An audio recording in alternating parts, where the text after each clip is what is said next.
ጠቅላይ ሚኒስትር መለስ ዜናዊ አልሸባብን መደገፍ ዓለም አቀፍ ሕግጋትን ከመጣስ ባለፈ በየምስራቅ አፍሪካ ህዝቦች ላይ ወንጀል መፈጸም ነው አሉ።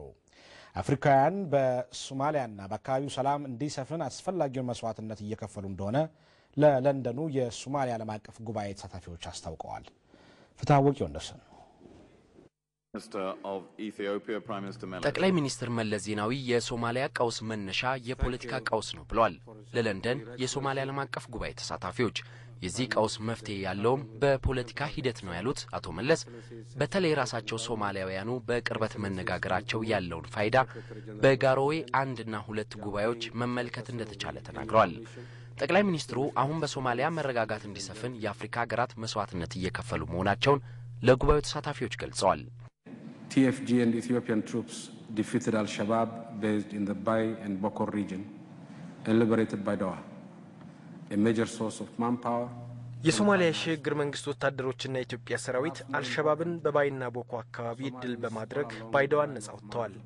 ባይዶዋ ለአልሸባብ የምልመላና የገንዘብ ማዕከል ስለነበር ድሉ በጸረ ሽብር እንቅስቃሴው ትልቅ ውጤት ይኖረዋል። አካባቢው ነዋሪዎች ለጥምር ሰራዊቱ የሰጡት ድጋፍና ባይዶዋ ነጻ ስትወጣ በ10 ሺዎች አደባባይ ወጥተው ደስታቸውን መግለጻቸው ሶማሊያውያን የአልሸባብ በደል ምን ያህል እንዳስመረራቸው የሚያስረግጥ ነው። After the heroic battles that AMISOM has fought in and around Mogadishu and similar battles that Kenyan and Ethiopian forces have fought ሰላም አስከባሪው አሚሶም በሞቃዲሾ ኬንያና ኢትዮጵያ በተለያዩ አካባቢዎች ከሶማሊያ ወንድሞቻቸው ጋር ተሰልፈው ያስመዘገቡት ውጤት አፍሪካውያንና የቀጠናው ሀገራት ሶማሊያ አልሸባብን ድል በማድረግ ወደ መረጋጋት እንድትመጣ ያላቸውን ድጋፍና እየከፈሉ ያለውን መስዋዕትነት የሚያሳይ ነው። ጠቅላይ ሚኒስትር መለስ ዓለም አቀፉ ማህበረሰብም በሶማሊያ ጉዳይ ላይ ተመሳሳይ አቋም እየያዘ መምጣቱ በወቅቱ ያለው አንጻራዊ መረጋጋትን ለማጠናከር አጋዥ ነው ብለውታል። የተባበሩት መንግስታት የጸጥታው ጥበቃ ምክር ቤት የሶማሊያ ሰላም አስከባሪ ለማጠናከር በሙሉ ድምጽ ውሳኔ ማስተላለፉ ይህንን የሚያንጸባርቅ እንደሆነም ተናግረዋል። ጠቅላይ ሚኒስትሩ ዓለም አቀፉ ማህበረሰብ አልቃይዳን ከተቀላቀለው አልሸባብና ከሽብር ጋር በተያያዘ ያለው አቋም ወጥ ሊሆን እንደሚገባም አሳስበዋል። Al-Shabaab is a terrorist organization espousing an extreme interpretation of a great religion that is inimical to peace and stability in Somalia and the wider region. አልሸባብ አሸባሪ ድርጅት ነው።